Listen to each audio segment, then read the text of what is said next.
नमस्कार साथियों, जय हिंद। कैसे हैं आप सभी का स्वागत है आपके अपने YouTube channel Patel education hub पर। दोस्तों, आज आपकी क्लास जो है ये रीतिकाल से संबंधित रहने वाली है।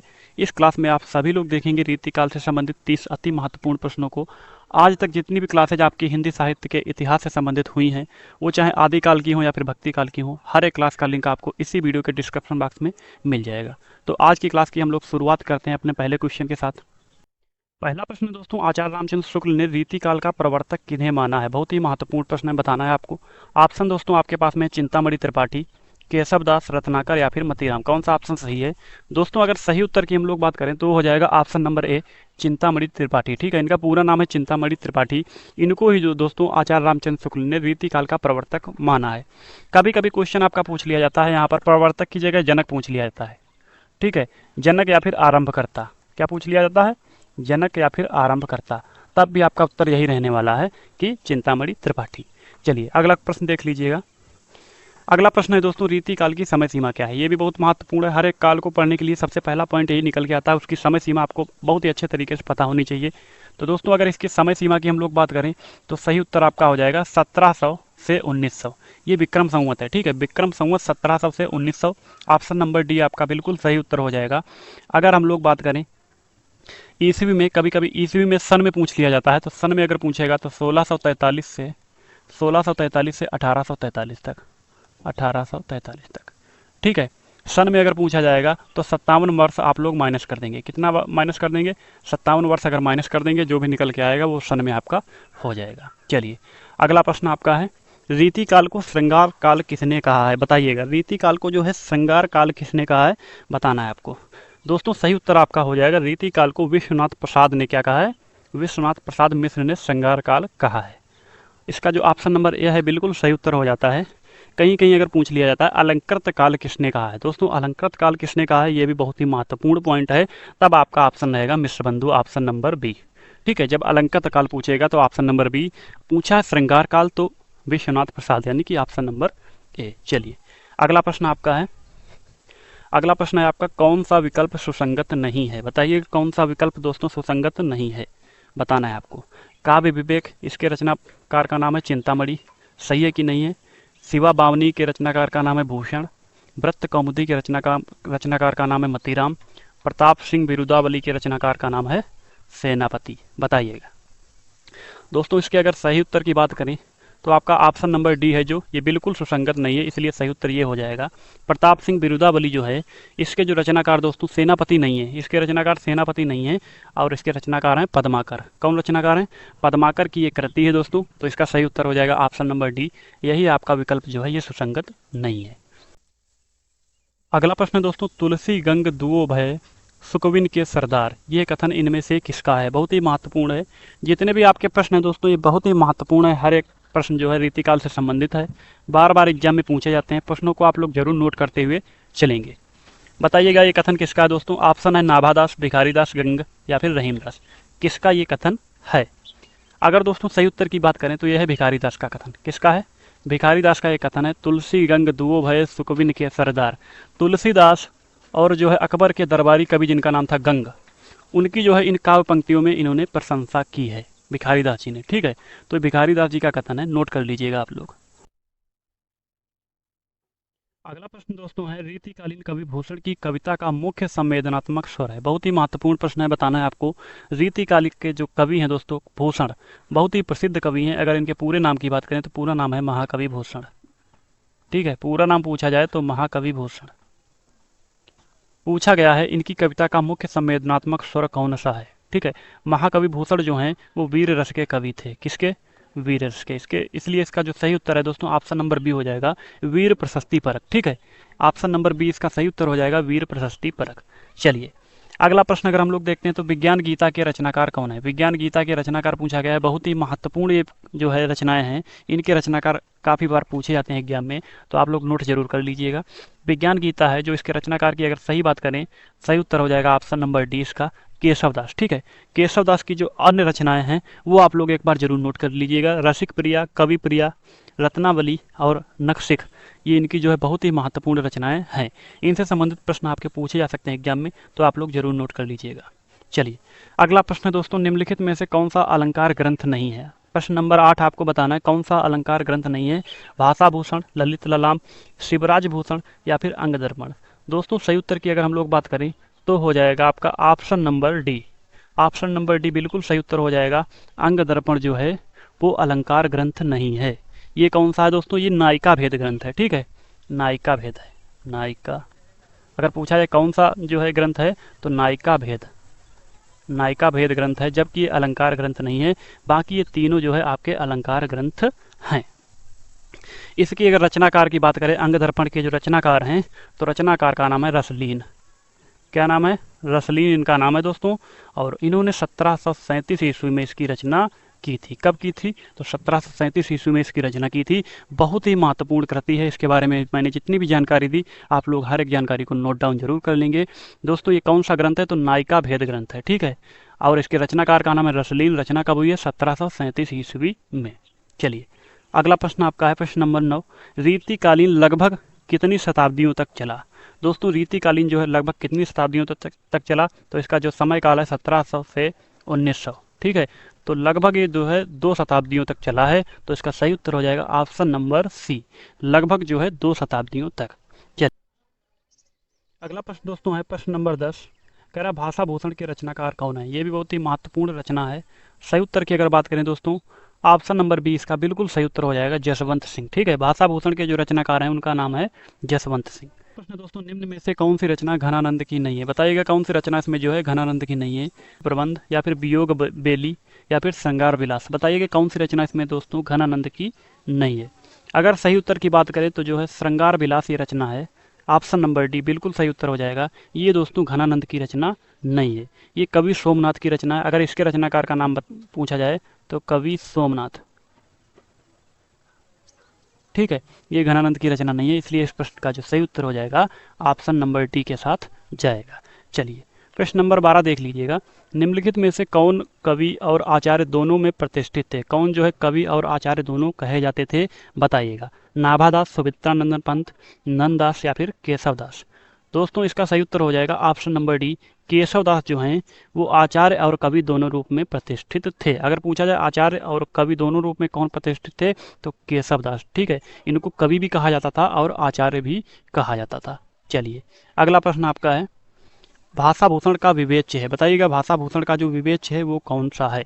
छंद है, रस है, अलंकार है या फिर ध्वनि है। सही उत्तर की अगर दोस्तों बात करें तो हो जाएगा ऑप्शन नंबर सी, अलंकार है। ठीक है, इसमें जो है 212 दोहे हैं। भाषा भूषण में कितने दोहे हैं, 212 दोहे हैं। और ये क्या है दोस्तों, इसका विवेच्य जो है वो अलंकार है। ठीक है, अलंकारों का निरूपण है इसमें, तो ये इसका जो विवेच्य हो जाएगा वो हो जाएगा अलंकार। रचना किसकी है दोस्तों, तो जसवंत सिंह की रचना है। किसकी, जसवंत सिंह। ठीक है, जसवंत सिंह की रचना है। इसका जो विवेच्य है दोस्तों वो अलंकार है, क्योंकि इसमें अलंकारों का निरूपण किया गया है। चलिए अगला प्रश्न आपका है प्रश्न नंबर 14। सुजान विनोद किसकी रचना है। बताइएगा सुजान विनोद जो है दोस्तों किसकी रचना है। सही उत्तर इसका हो जाएगा ऑप्शन नंबर ए, देव की रचना है। ठीक है, इनका मूल नाम अगर पूछा जाए तो देवदत्त था। मूल नाम क्या था, मूल नाम जो है इनका देवदत्त था। शॉर्ट में जो है देव कहा जाता है। ठीक है, देव ही आपको ज़्यादातर देखने को मिलेगा। तो सुजान विनोद जो है देव की रचना है। ऑप्शन नंबर ए इसका बिल्कुल सही उत्तर हो जाता है। और इनके बारे में एक और महत्वपूर्ण बिंदु है, वो क्या है दोस्तों, ये भी आचार्य और कवि दोनों के रूप में प्रतिष्ठित थे। आचार्य और जो है कवि दोनों के रूप में ये भी प्रतिष्ठित थे। तो कहीं पर पूछा जाए आचार्य और कवि के रूप में कौन प्रतिष्ठित थे, अगर इनका ऑप्शन में इनका अगर जिक्र किया गया है तो यही बिल्कुल सही उत्तर हो जाएगा आपका। ठीक है, इसी तरह से एक प्रश्न हम लोग अभी इसके पहले कर चुके हैं। चलिए अगला प्रश्न आपका है रीतिकाल में किस रस की प्रधानता काव्य में रही है। रीतिकाल में किस रस की प्रधानता जो है इस काव्य में रही है, बताइएगा। रीतिकाल में दोस्तों सबसे अधिक जो प्रधानता रही है वो श्रृंगार रस की रही है। किसकी रही है, श्रृंगार रस की प्रधानता रही है। आचार्य विश्वनाथ प्रसाद ने इसको श्रृंगार काल भी कहा है। इसीलिए जो है इसमें श्रृंगार रस की अधिक प्रधानता रही है। इसीलिए जो है आचार्य विश्वनाथ प्रसाद ने, किसने, आचार्य विश्वनाथ प्रसाद ने इसको क्या कहा है, श्रृंगार काल। तो ये दोस्तों प्रश्न बहुत ही महत्वपूर्ण है। काफी बार पूछा गया है कि इसको जो है श्रृंगार काल किसने कहा है, तो आचार्य विश्वनाथ प्रसाद ने। याद कर लीजिएगा आप लोग। और अगर पूछा है किस रस की प्रधानता रही है तो श्रृंगार रस की। अगला प्रश्न है दोस्तों, रीतिकाल में वीर काव्य लिखने के लिए सर्वाधिक प्रसिद्धि किसे मिली है। दोस्तों इससे पहले अभी एक प्रश्न हम लोग कर चुके हैं, अगर आपने ध्यान से पढ़ा होगा तो इस प्रश्न का आपको बिल्कुल सटीक उत्तर पता होगा। चलिएगा बताइएगा भाई, जो रीतिकाल में वीर काव्य लिखने के लिए सर्वाधिक प्रसिद्धि किसको मिली है, किस कवि को मिली है।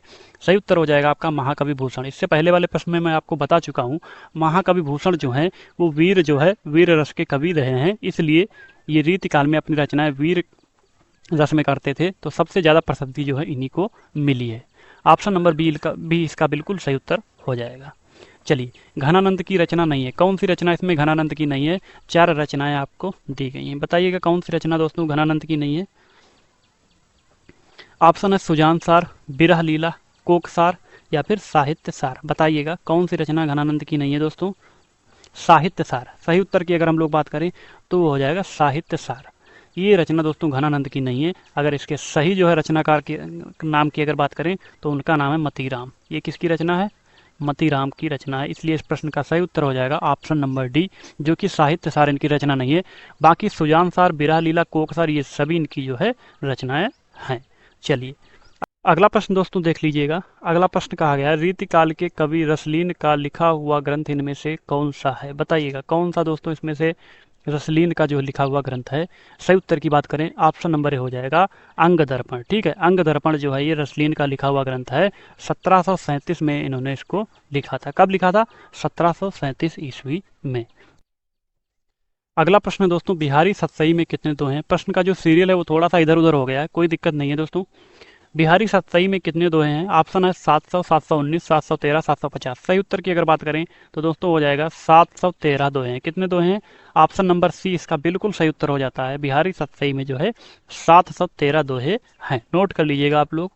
चलिए अगला प्रश्न देख लीजिएगा, रीतिकाल को अलंकृत काल की संज्ञा किसने दी है। इस प्रश्न से संबंधित जो इसका उत्तर है वो मैंने पहले प्रश्न एक दूसरे प्रश्न में मैं बता चुका हूँ, तो इसका सही उत्तर हो जाएगा दोस्तों अलंकृत काल किसने कहा है। बताइएगा अलंकृत काल जो है इसको कहा है, वो कहा है मिस्र बंधु ने। ऑप्शन नंबर ए इसका बिल्कुल सही उत्तर हो जाएगा। रीतिकाल को जो है मिस्र बंधु ने अलंकृत काल कहा है। चलिए अगला प्रश्न देख लीजिएगा। अगला प्रश्न है दोस्तों प्रश्न नंबर 21, रामचंद्रिका का रचना समय है। बताइएगा रामचंद्रिका जो रचना है उसका समय कौन सा है। बताइएगा, बहुत ही महत्वपूर्ण ये भी प्रश्न है दोस्तों। अगर समय की बात करें ऑप्शन नंबर सी हो जाएगा 1601 ईस्वी में। अगर बात करें रामचंद्रिका के रचनाकार का नाम, तो रचनाकार का नाम है केशव दास। केशव दास, ठीक है, केशव दास की रचना है जो कि 1601 ईस्वी में इसकी रचना हुई थी। अगला प्रश्न है दोस्तों, निम्नलिखित में से श्रृंगार और लक्षण ग्रंथों की रचना किस काल में की गई। बताइएगा श्रृंगार और लक्षण ग्रंथों की जो रचना है वो दोस्तों सही उत्तर हो जाएगा रीतिकाल। ठीक है, रीतिकाल में ही इन श्रृंगार और लक्षण ग्रंथों की रचना की गई है, नोट कर लीजिएगा आप लोग। चलिए प्रश्न नंबर 23, महाकवि भूषण की रचना है। कौन सी रचना दोस्तों महाकवि भूषण की है। रेणुका, चिदंबरा, छत्रसाल या फिर दीपशिखा। बताइएगा ऑप्शन नंबर सी इसका बिल्कुल सही उत्तर हो जाएगा। मैं ज़्यादा समय नहीं ले रहा हूँ, ठीक है, कम समय में आपकी क्लासेज जो है कंप्लीट करवा रहा हूँ, तो जो इसकी रचना छत्रसाल है वो इसका बिल्कुल सही उत्तर हो जाएगा। महाकवि भूषण की रचना है। चलिए अगला प्रश्न देख लीजिएगा, निम्नलिखित कवियों में से रीतिकाल का कवि कौन नहीं है। बताइएगा मतीराम, भूषण, घनानंद या फिर भारतेंदु हरिश्चंद्र। इसका सही उत्तर हो जाएगा ऑप्शन नंबर डी, सभी को पता होगा भारतेंदु हरिश्चंद्र जो है रीतिकाल के कवि नहीं है। अगला प्रश्न है दोस्तों, कवित्र रत्नाकर किसकी रचना है, पूछा गया है। कवित्र रत्नाकर जो है ये किसकी रचना है, बताइएगा आप लोग। सेनापति, मैथिली शरण गुप्त, पद्माकर या फिर जयशंकर प्रसाद। सही उत्तर की अगर बात करें दोस्तों, कवित्र रत्नाकर जो रचना है ये है सेनापति की। ठीक है, कवित्र रत्नाकर रचना किसकी है, तो सेनापति की है। चलिए अगला प्रश्न आपका है प्रश्न नंबर 26, निम्नलिखित में से कौन सी कृति या फिर ग्रंथ रीतिकाल में लिखी गई है। बताइएगा साकेत, विनय पत्रिका, बिहारी सतसई, पृथ्वीराज रासो। कौन सा जो ग्रंथ इसमें है वो रीतिकाल में लिखा गया है। आप सभी को पता होगा बिहारी सतसई, जो कि बिहारी के द्वारा लिखा गया है। ठीक है, कौन सा ग्रंथ, तो Bihari Satsai, option number C बिल्कुल सही उत्तर है इस प्रश्न का। चलिए भिखारी दास कवि हैं, भिखारी दास जो है कवि हैं, भक्ति काल के हैं, आदिकाल के, रीतिकाल के या फिर आधुनिक काल के। बताइएगा भिखारी दास जो दोस्तों कवि हैं वो हैं रीतिकाल के। किसके हैं, तो रीतिकाल के हैं, ऑप्शन नंबर बी। ठीक है, चलिए अगला प्रश्न देख लीजिएगा, निम्नलिखित में से कवि भूषण का कौन सा ग्रंथ है। निम्नलिखित में से जो कवि भूषण का ग्रंथ है वो कौन सा है। शिवा बावनी, दोहावली, दान लीला, उद्धव शतक। ऑप्शन नंबर ए दोस्तों इसका प्रश्न, उसका जो सही उत्तर है वो हो जाएगा शिवा बामनी। ये कवि भूषण का ग्रंथ है। चलिए अगला प्रश्न देख लीजिएगा, प्रश्न नंबर 29 क्या कह रहा है। बिहारी सातई के प्रत्येक दोहे पर सवैये की रचना करने वाले कवि हैं। ये दोस्तों प्रश्न काफी बार पूछा गया है। बिहारी सातई है, उसमें जो है प्रत्येक दोहे पर सवैये की रचना किस कवि ने की है, बताइएगा किस कवि ने की है। सही उत्तर दोस्तों इसका हो जाएगा कृष्ण कवि ने। किसने की है? कृष्ण कवि ने। ऑप्शन नंबर 20 का बिल्कुल सही उत्तर हो जाएगा। चलिए अगला प्रश्न देख लीजिएगा, नायिका भेद की दृष्टि से सर्वप्रथम रीतिकालीन ग्रंथ है कौन सा दोस्तों? सर्वप्रथम जो है रीतिकालीन ग्रंथ है, ये इस प्रश्न का दोस्तों आपको उत्तर बताना है। ठीक है, ये एक प्रश्न है, इसका उत्तर आपको कमेंट बॉक्स में बताना है। अगला प्रश्न जो है आपका, छल को 34वां संचारी भाव मानने वाले रीतिबद्ध कवि कौन है? इस प्रश्न का उत्तर आपको कमेंट बॉक्स में बताना है। और इसके अलावा एक और प्रश्न है, प्रश्न नंबर 32, आचार्य रामचंद्र शुक्ल ने बिहारी सातई के किस पक्ष का उपहास किया यानी कि मजाक किया है? इस प्रश्न का उत्तर आपको कमेंट बॉक्स में बताना है। ठीक है, तो जो 3 प्रश्न है ये आपके लिए मैंने छोड़ रखे हैं, इनका उत्तर आप लोग कमेंट बॉक्स में बताएंगे। तो आज की क्लास की हम लोग यहीं पर समाप्ति करते हैं। मिलते हैं इसी से संबंधित एक नई क्लास को लेकर अगली जो है वीडियो में। तब तक के लिए दोस्तों जय हिंद जय भारत। जिसने भी चैनल को सब्सक्राइब नहीं किया है तो कृपया करके चैनल को सब्सक्राइब कर दें। वीडियो को अधिक से अधिक लोगों के पास जरूर शेयर कर दें। धन्यवाद।